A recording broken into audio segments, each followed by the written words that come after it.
PM Modi आज वाणिज्य भवन का करेंगे उद्घाटन, नए पोर्टल निर्यात का भी शुभारंभ। ओडिशा में नक्सली मुठभेड़ में शहीद हुए बिहार का लाल, गांव में पसरा सन्नाटा, परिजनों में चीख पुकार। बिहार में अग्निपथ पर बवाल थमने के बाद पटरी पर लौटी 90% ट्रेनों के आवागमन शुरू होने से यात्रियों को राहत। बिहार के 17 जिलों में आज भारी बारिश का अलर्ट, पटना में भी बरसेंगे मेघ, 6 जिलों में येलो अलर्ट की चेतावनी।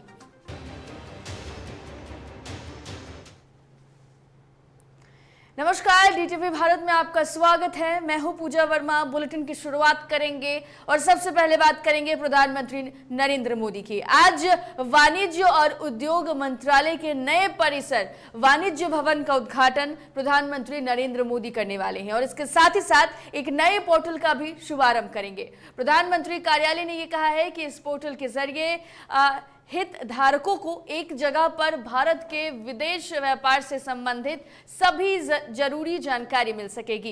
पोर्टल का नाम निर्यात है। प्रधानमंत्री कार्यालय ने बताया है कि इंडिया गेट के पास बने नए परिसर को एक स्मार्ट इमारत के रूप में डिजाइन किया गया है, जिसमें ऊर्जा की बचत पर खास तौर से ध्यान दिया गया है। इस भवन का इस्तेमाल मंत्रालय के 2 विभाग, वाणिज्य विभाग और उद्योग एवं अतिरिक्त व्यापार संवर्धन विभाग करेगा।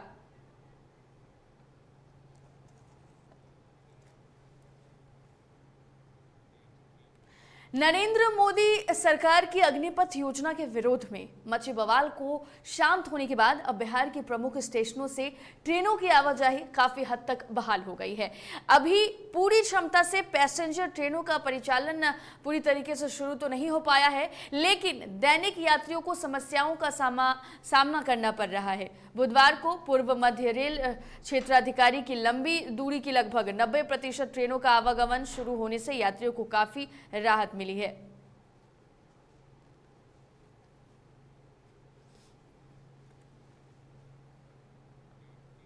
पश्चिम चंपारण जिले के मंझोलिया प्रखंड अंतर्गत बुधवार को बिहार के पर्यटन मंत्री नारायण प्रसाद और पश्चिम चंपारण लोकसभा क्षेत्र के सांसद और भाजपा प्रदेश अध्यक्ष डॉक्टर संजय जायसवाल और जिलाधिकारी कुंदन कुमार ने संयुक्त रूप से फीता काटकर शुभारंभ किया। वहीं पर मधेपुरा पंचायत स्थित अमवा मन में नौका विहार का शुभारंभ किया।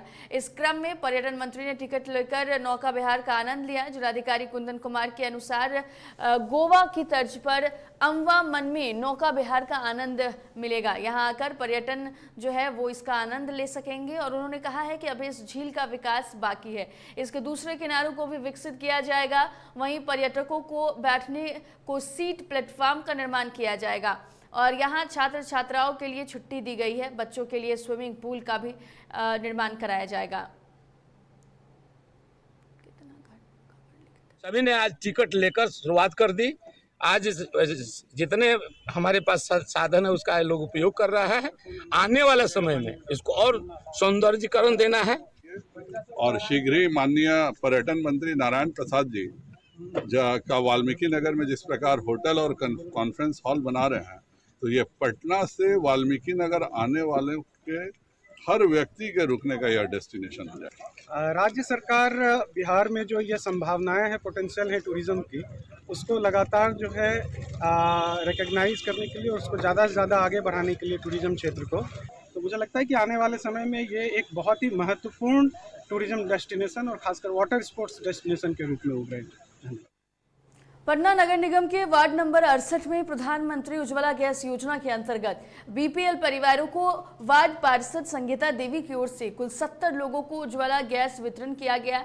लाभुकों को उज्ज्वला गैस देने के दौरान निगम पार्षद संगीता देवी ने कहा है कि हमारा मकसद है सरकार की सभी योजना समाज के अंतिम पायदान तक पहुंचाएं ताकि लोग ज्यादा से ज्यादा इसका फायदा ले सके। आपको बता दें कि पटना नगर निगम का चुनाव अब करीब आ गया है, लेकिन अभी तक चुनाव आयोग की ओर से पटना नगर निगम का चुनाव तारीखों का ऐलान नहीं किया गया है। प्रधानमंत्री योजना बीपीएल परिवारों को हमने गैस से चूल्हे को वितरण किए हैं। मेरा नाम सुनीता देवी, वार्ड 68। कितने लोगों के बीच में किया? 70 लोग। उड़ीसा के नुआपुर जिले में नक्सली हमले में केंद्रीय रिजर्व पुलिस बल यानी कि सीआरपीएफ के 3 जवान शहीद हो गए। इनमें से एक जवान रोहतास जिले के दनबार स्थित सेरिया के धर्मेंद्र भी थे। धर्मेंद्र की शहीद होने की खबर उनके परिजनों को बीते देर शाम दी गई। तब से उनके पिता, माता और पत्नी के साथ 2 बच्चों का रो रो कर बुरा हाल है। शहीद धर्मेंद्र का एक 12 साल का बेटा रोशन 8वीं क्लास में भी पढ़ता है। 10 साल की बेटी खुशी अपने पिता के शहीद होने से पूरी तरह मर्माहित है। फिलहाल अभी शहीद के पार्थिव शरीर गांव नहीं पहुंच सका है। अंग भंग टूट गया था, वही हमारा बेटा सहारा था। कोई और दुनिया में सहारा नहीं है। हम काम लायक आदमी नहीं है। मुझे बात भाई रे दादा क्या बोल रहे थे? कहता नहीं सर समाचार पूछने की टीम दे जाता नहीं रे रहनी है। कहानी की नाश्ता वास्ता कॉलेज तो कहता नहीं बैठल में नाश्ता करे खातिर हो रहा है। कल आपको दिन में बात हुआ था? हां 9 बजे दिन में हुआ 9 बजे आ कुछ कल आई हो आ कुछ कल ना तर टवारा के बात उठे जा। नालंदा जिले के सरमेरा थाना क्षेत्र के गोपालबाद में सड़क हादसे में बाइक सवार एक युवक की मौत हो गई।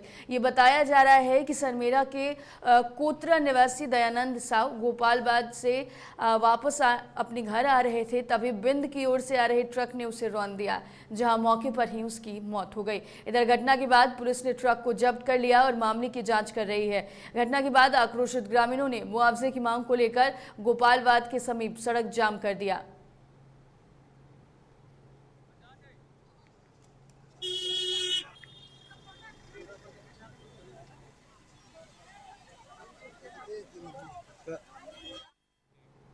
गोपालगंज में ड्रोन कैमरे की मदद से जिला उत्पाद विभाग की टीम ने बैकुंठपुर थाना इलाके के कई जगहों पर छापेमारी की है। इस दौरान एक शराब की भट्टी गुड़ के पास और 35 लीटर चुलाई शराब बरामद की गई, साथ ही उसे विनिष्ट भी किया गया।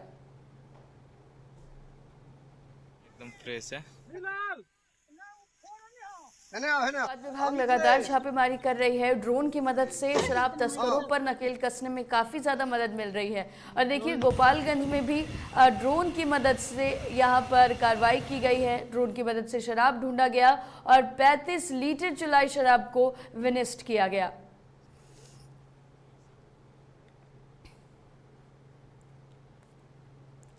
हाजीपुर के महनार में बेखौफ अपराधियों ने पिस्तौल और चाकू की नोक पर पटेल चौक स्थित बंधक बैंक की शाखा से 3 लाख रुपए की लूटकांड को अंजाम देकर फरार हो गए। ये बताया जा रहा है कि 4 की संख्या में हथियार के साथ अपराधी बैंक में घुसे थे। उस वक्त बैंक के अंदर करीब 9 ग्राहक और 10 कर्मचारी मौजूद थे। लूट के दौरान कर्मियों से मारपीट भी की गई। घटना की सूचना पर महनार एसडीपीओ, थाना अध्यक्ष सहित अन्य पुलिस पदाधिकारी मौके पर पहुंचे और घटना की जांच की। पूरी वारदात सीसीटीवी कैमरे में कैद हो गई।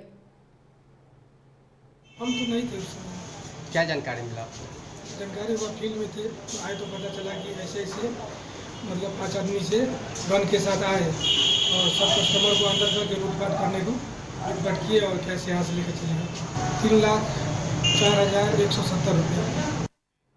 गोपालगंज में वाटर ट्रीटमेंट प्लांट में भीषण चोरी का मामला सामने आया है। घटना भोरे स्थित वायरलेस मोड़ के पास की है। ये बताया जा रहा है कि बंद प्लांट के गेट का ताला तोड़कर चोरी की गई।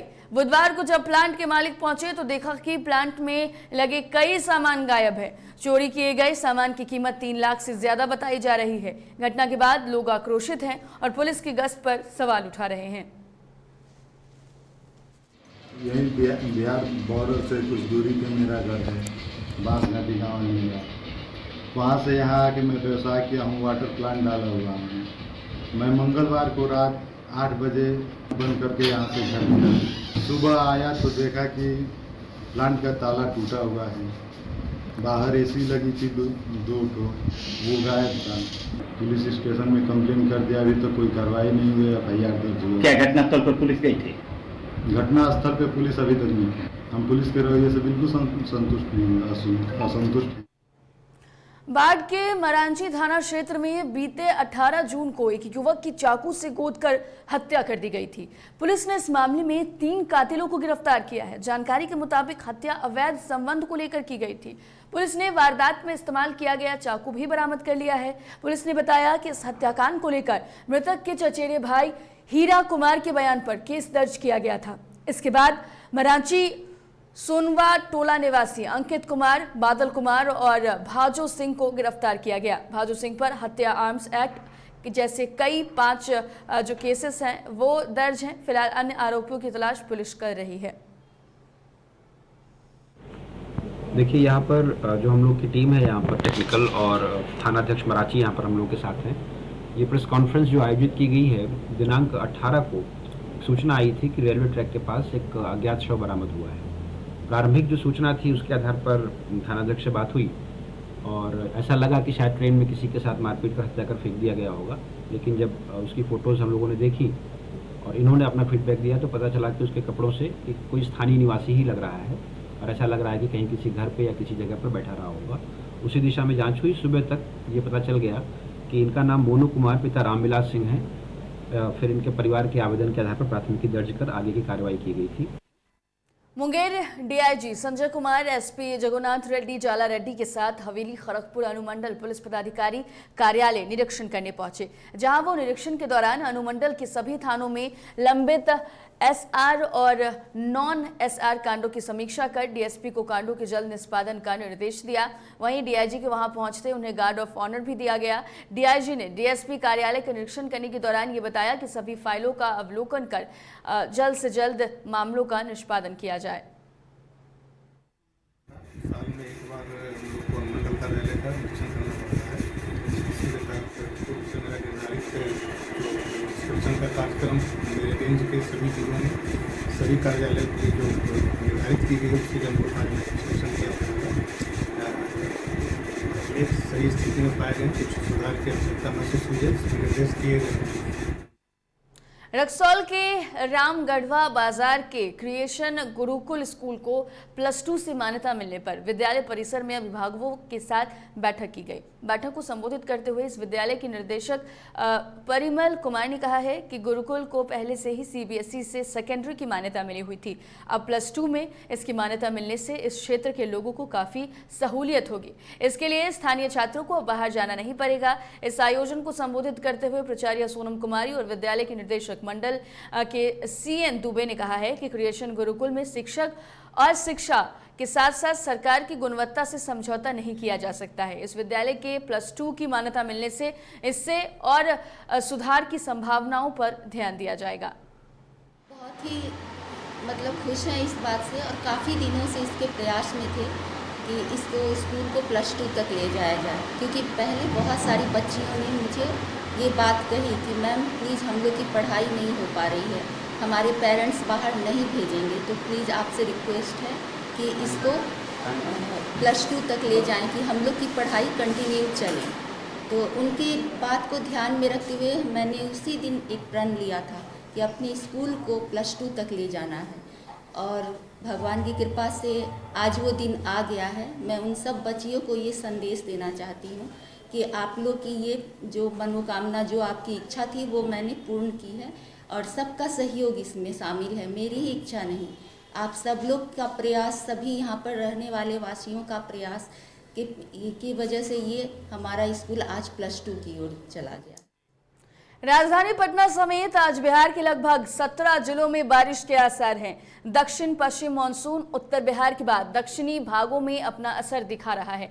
पिछले दिनों भारी गर्मी झेल चुके दक्षिणी भाग के कुछ जगहों पर मानसून की वर्षा ने लोगों को गर्मी से राहत दी है। अधिकतम तापमान में भी गिरावट दर्ज की गई है, लेकिन आपको बता दें कि उसमें बढ़ गई है। बिहार के 17 जिलों में उमस बढ़ गई है और 17 जिलों में अगर हम बात करें तो बिजली चमकने और मेघ गर्जन के साथ साथ उत्तरी बिहार के 6 जिलों में भारी बारिश का अलर्ट किया गया है। शिवहर, सीतामढ़ी, मधुबनी, सुपौल, अररिया और किशनगंज में भारी बारिश को लेकर येलो अलर्ट जारी करते हुए चेतावनी दी गई है।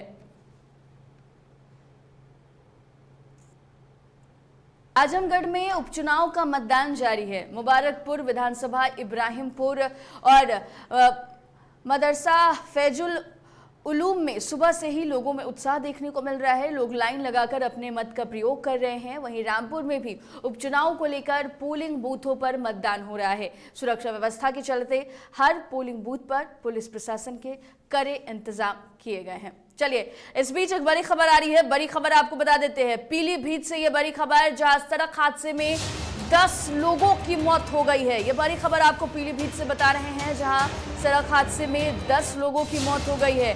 7 लोग अस्पताल में भर्ती हैं, तो 2 की हालत गंभीर बताई जा रही है। ये बड़ी खबर पीलीभीत से इस वक्त की, जहां पर 7 लोग अस्पताल में भर्ती हैं, तो 2 की हालत गंभीर है। डीएम और एसपी वहां पहुंचकर अस्पताल में स्थितियों का जायजा ले रहे हैं। दरअसल पिकअप अनियंत्रित होकर पेड़ से टकरा गई, जिसके बाद ये हादसा हुआ। दरअसल हरिद्वार से गोला जा रही थी पिकअप और थाना गजरौला के पास ये हादसा हुआ है। तो पीलीभीत से ये बड़ी खबर, ये दर्दनाक खबर, जहां पर इस हादसे में 10 लोगों की मौत हो गई है, तो 7 लोग अस्पताल में भर्ती हैं, जिनमें 2 की हालत गंभीर बताई जा रही है। फिलहाल अधिकारी अस्पताल पहुंचे हैं और सभी गंभीर लोगों से फिलहाल हालचाल लेने की कोशिश की जा रही है। बेहद दर्दनाक हादसा, पिकअप अनियंत्रित होकर पेड़ से जा टकराई, जिसके बाद से ये हादसा हुआ। सभी हरिद्वार से आ रहे थे और इसी बीच गोला के पास ये हादसा हुआ।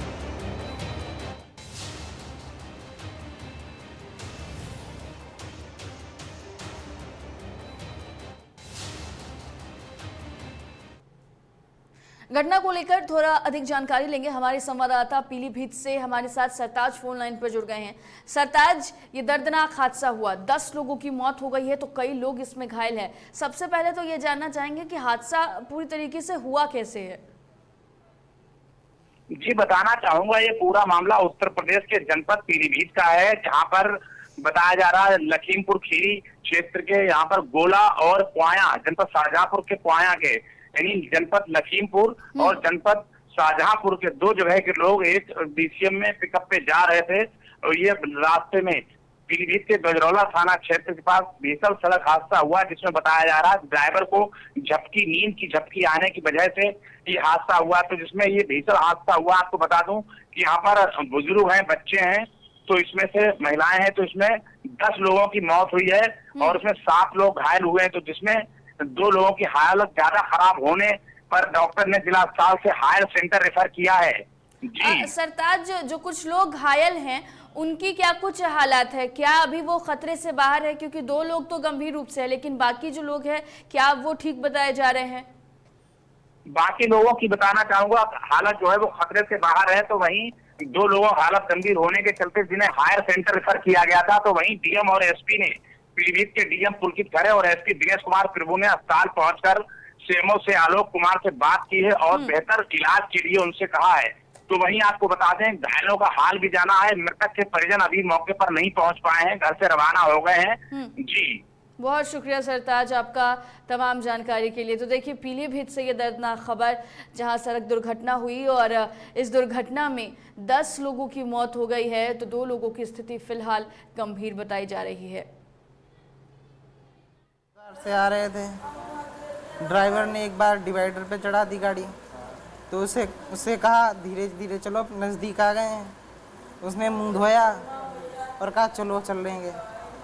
फिर आगे जाकर हम तो सो गए। जब उठे तो देखा कि सब तहस नहस पड़ा है। कितनी देर के बाद में उठाया? हमको आया जब सांस लेने में दिक्कत हुई तब। यहाँ लाए गए, जिसमें 8 लोग मृत अवस्था में लाए गए और 2 यहाँ इलाज के दौरान एक्सपायर हो गए, काफ़ी सीरियस थे। 7 में से 1 रेफर, बाकी 7 बचे, उसमें से 1 रेफर हुआ है, वो भी काफ़ी सीरियस कंडीशन में था। 6 लोग यहाँ पर। में गजरौला थाना क्षेत्र में आज तड़के लगभग 4 साढ़े 4 बजे के आसपास एक बहुत ही दुखद हादसा हुआ, जिसमें डीसीएम से कुछ लोग हरिद्वार से गोला वापस लौट रहे थे। 17 लोग कुल थे उस गाड़ी में, बरेली रेफर करा गया है और 5 जो इंजर्ड हैं उनको यहाँ जिला अस्पताल पीलीभीत में उपचार कराया।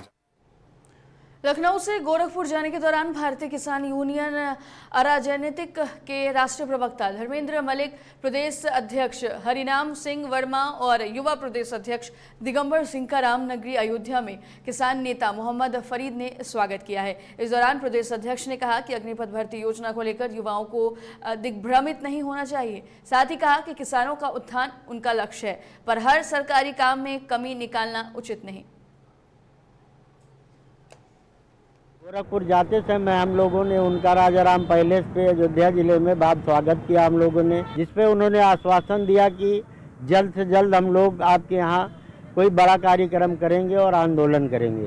कुछ जो पूर्वांचल की समस्याएं हैं, देखो अभी हम पूरे प्रदेश में दौड़ रहे, पश्चिम के करीब 30 जिलों का हमारा संगठन मजबूत हो गया है, पूरब में तमाम चीजें हमारी संगठन मजबूत हो गया है। अभी बिजली के मुद्दे पर अभी कल जब हम सरकार के 30 तारीख तक जो सरचार्ज माफी की योजना सरकार लाई है 30 तारीख तक, लेकिन अगर हमारा गन्ने का भुगतान नहीं होगा तो हम बिल देंगे। अयोध्या में नगर निगम के नामित पार्षद अरजीत सिंह ने डीएम को ज्ञापन सौंपा है। इनका आरोप है कि तालाब की जमीन पर कब्जा कर स्कूल बनाया गया है। बता दें कि नामित पार्षद ने मामले में डीएम से जल्द कार्रवाई की मांग की है। वाले जो उसरू पे है उस पे तालाब का कब्जा है और जो 41-45 है कतौनी पुरानी, उस पे 8 बीघा और तालाब और 5 बीघा 8 बिस्सा चारागाह निकला है। उस पार्षद गांव भी थे, जिसमें सुधीर श्रीवास्तव जी, चंदन सिंह और आशीष सिंह, इस तरीके से मिलाकर 5-6 लोग हम लोग थे सब। मुरादाबाद में पेट्रोल पंप के मालिक के खिलाफ बहू ने एफआईआर दर्ज कराया है। महिला का आरोप है कि दहेज की मांग को लेकर उनके साथ मारपीट की जाती थी और उसे कई दिनों तक भूखा भी रखा जाता था। महिला का आरोप है कि पति और ससुर ने 70 लाख रुपए और एक फॉर्च्यूनर कार की डिमांड की थी, मगर पूरी नहीं होने पर 2 महीने पहले उन्हें घर से निकाल दिया गया। तमीज़ी करता था, गंदी गंदी बातें बोलता था और जिस दिन मैंने इसके मम्मी पापा के पास नीचे जाके शिकायत करी, बोला कि ऐसा है, उन्होंने मेरा फ़ोन छीन लिया और मुझे अपने घर तक पे फ़ोन नहीं करने दिया, ना बताने दिया कि मेरे साथ क्या हो रहा है। बहुत बदतमीज़ी करता था, रोज़ गंदगी बोलता था कि तेरा तो रेप करवा के कटवा देना चाहिए, तभी तुझे अकल आएगी, जितना ये वो। महिला थाने पर दहेज प्रताड़ना का एक मुकदमा लिखा गया है। एक महिला थाने उपस्थित हुई थी, उसने अपने ससुराल वालों पर यह आरोप लगाया था कि दहेज को लेकर वो लोग प्रताड़ित करते हैं। इस आधार पर अभियोग पंजीकृत किया गया है, आवश्यक विधि कार्रवाई की जा रही है। तो आपको बता दें कि आजमगढ़ में उपचुनाव का मतदान जारी है। मुबारकपुर विधानसभा, इब्राहिमपुर और मदरसा फैजुल उमूल में सुबह से ही लोगों के उत्साह देखने को मिल रहा है। लोग लाइन में लगकर मत का प्रयोग कर रहे हैं। वहीं रामपुर में भी उपचुनाव को लेकर पोलिंग बूथों पर मतदान हो रहा है। सुरक्षा व्यवस्था के चलते हर पोलिंग बूथ पर पुलिस प्रशासन के कड़े इंतजाम किए गए हैं। तो ये 2 तस्वीरें आजमगढ़ और रामपुर की। दरअसल आपको बता दें कि लोकसभा उपचुनाव के मतदान हो रहे हैं और ऐसे में लोग भी काफ़ी ज़्यादा उत्साहित नज़र आ रहे हैं और आजमगढ़ में उपचुनाव का मतदान जो है वो सुबह से ही जारी है। मुबारकपुर विधानसभा, इब्राहिमपुर में मतदान हो रहे हैं। ये 2 तस्वीरें आजमगढ़ और रामपुर की, जहां पर आप देख सकते हैं कि मतदाता भी काफ़ी उत्साहित हैं।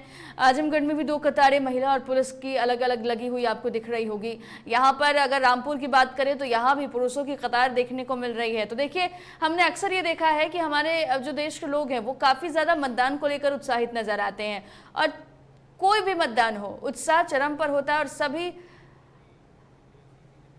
सभी अपने फर्ज को निभाने में पीछे नहीं हटते।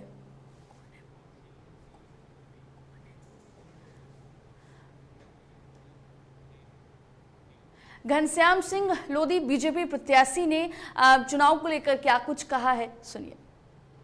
ऐसी गर्मी में ये लोग निकल के आए हैं बेचारे, तो इनका मैं समझता हूँ बड़ा उत्साह है हमारे कार्यकर्ताओं के अंदर। और उत्साह क्या ये बताता है कि चुनाव हम तो एक तरफा कमल खिल रहा है। क्या मुद्दे हैं आगे, किन मुद्दों पे? मुद्दा विकास है। माननीय योगी जी ने, माननीय मोदी जी ने जो विकास कराया हमारे देश में और प्रदेश में, है ना, उसका ये स्वरूप है और हर आदमी खुश है आज की तारीख में, चाहे हिंदू हो, चाहे मुसलमान, या सिख हो, ईसाई हो। आपका मुकाबला सीधे सपा प्रत्याशी क्या कहें, सीधे आजम खान से मुकाबला समझें तो क्या कहना चाहिए? नहीं, हमारा कोई मुकाबला नहीं। एक तरफा लड़ाई है सीधी सीधी। वो तो मैदान में बहुत पीछे, कोसों दूर पीछे हैं। कितने वोटों से जीत मानते हैं?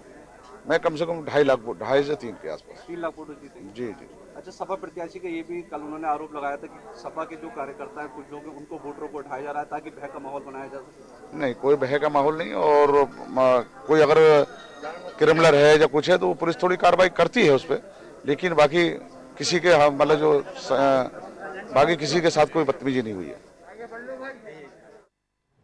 फिलहाल बुलेटिन में इतना ही। देश दुनिया की तमाम खबरों के लिए देखते रहिए DTV भारत। मुझे दीजिए इजाजत। नमस्कार।